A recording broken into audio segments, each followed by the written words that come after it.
IFM News Health Facts. Binalakadan ni Dr. Lloyd Valenzuela, Provincial Veterinarian iti Ilocos Norte, dagiti ada iti dingwen na asab sa bali iti langana. Imuna iti daytoy ket ada iti na-report akay pasngay akalding asab sa bali iti langana iti ili ti Bacara Ilocos Norte. Kuna ti doktora akasapulan nga ikatendan dagitoy adingwen kang runaan na iti ama wenno ina dagitoy adingwen.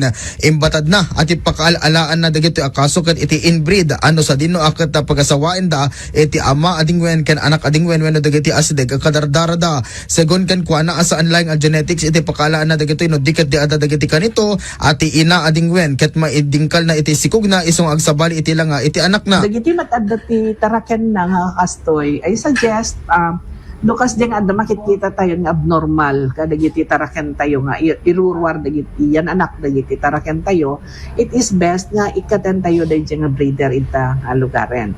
Both the ina ken the jay ama. Sukatan tayo. Siguraduhan tayo nga dagiti pagdatangan tayo iti aramiden tayo nga breeders ay at the record na amudan asin na ti nagagapuan dagiti nga taraken. Naamuan nga dati imununagon daway ket pimusayen iti kalding. Para iti IFM News, Idol Lawrence Corpus Martinez, tatak, Aremen.